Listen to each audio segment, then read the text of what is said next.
জানা অজানা রাষ্ট্রবিজ্ঞান চ্যানেলের পক্ষ থেকে সমস্ত উচ্চ মাধ্যমিক স্টুডেন্টদের একটা আপডেটের বিষয়ে এসেছি।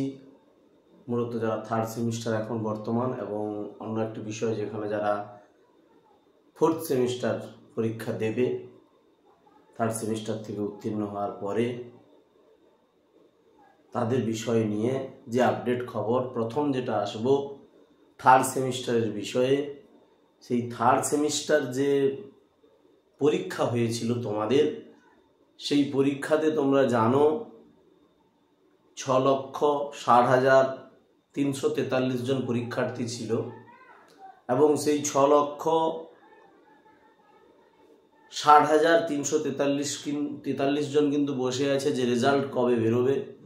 তো সেই রেজাল্ট নিয়ে একটা আপডেট, সেটা হচ্ছে যে নভেম্বরের প্রথম সপ্তাহে, নভেম্বর 2025 কিন্তু রেজাল্ট।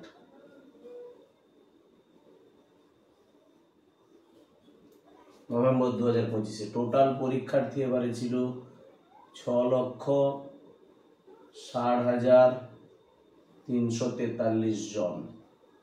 প্রত্যেকেরই ভাগ্য নির্ধারণ হবে, কিন্তু পুরোপুরি নয়, কারণ এদের সামগ্রিক মূল্যায়ন কিন্তু আমরা দেখতে পাবো ফোর্থ সেমিস্টারের পরে।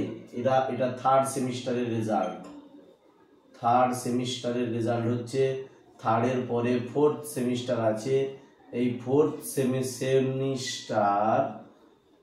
সেমিস্টারের রেজাল্ট নিয়েই হচ্ছে কিন্তু সামগ্রিক এইচএসের মূল্যায়ন। তা সত্ত্বেও বলবো থার্ড সেমিস্টারে কিন্তু আমাদের রেজাল্ট বেরিয়ে যাচ্ছে নভেম্বরের 2025 এবং এটা হচ্ছে একদম প্রথম সপ্তাহেই কিন্তু রেজাল্ট, ঠিক আছে। এবং আর একটি আপডেট দেব, যেটা হচ্ছে যে লাস্ট আমরা জানি ফোর্থ সেমিস্টারে কি আছে। ফোর্থ সেমিস্টারে হচ্ছে যে আমাদের জন্য মূলত এমসিকিউ হয়ে গেছে থার্ড সেমিস্টারে। ওটা ফোর্থ সেমিস্টারে জানি আমরা যে ওখানে কিন্তু লং টাইপের প্রশ্নের পরীক্ষা দিতে হবে। কিন্তু এখন বর্তমানে বলা হচ্ছে যে লং টার্ম করলে একটা সমস্যা তৈরি হচ্ছে, কি না ফেলের পরিমাণটা প্রচুর বাড়বে।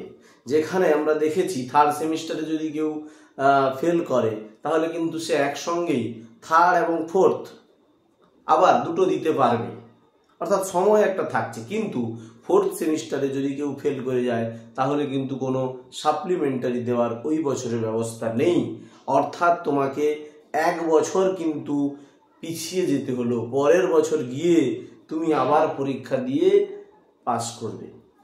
এই কারণে পর্ষদের ভাবনা যে যদি এটাকে সেকেন্ড এবং ফোর্থ সেমটাকে শর্ট প্রশ্ন করে দেওয়া যায় তাহলে কিন্তু 15 দিনের মধ্যেই কিন্তু তাকে আবার সাপ্লিমেন্টারি পরীক্ষা দিয়ে পাস করিয়ে দেওয়া যেতে পারে।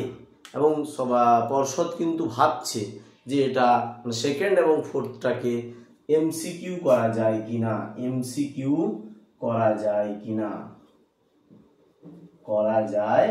কিনা, কারণ যেখানে দেখা যাচ্ছে এমসিকিউতে ছেলে মেয়েদের হিউজ নাম্বার আসছে, কিন্তু সেখানে যদি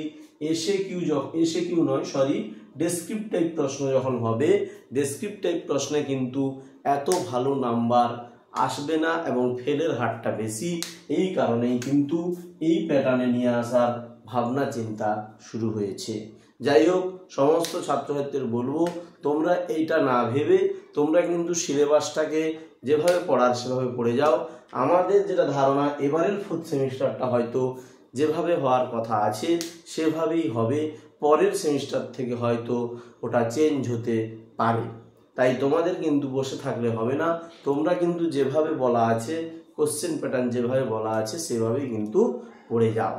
ধন্যবাদ, ঠিক আছে। সবাইকেই আমার যে এইচএস স্টুডেন্ট যারা বর্তমান শুধু রাষ্ট্রবিজ্ঞান নয় অন্যান্য সাবজেক্টের যারা, তাদের ক্ষেত্রেও বলবো যেন আজ থেকেই পড়া শুরু করে দেয়, না হলে কিন্তু রেজাল্ট বেরোতে এখনও দেরি আছে প্রায় 20 দিন। তো সেই 20 দিনও কিন্তু বন্ধ না করে আমার মনে হয় পড়ে যাওয়া উচিত। ধন্যবাদ।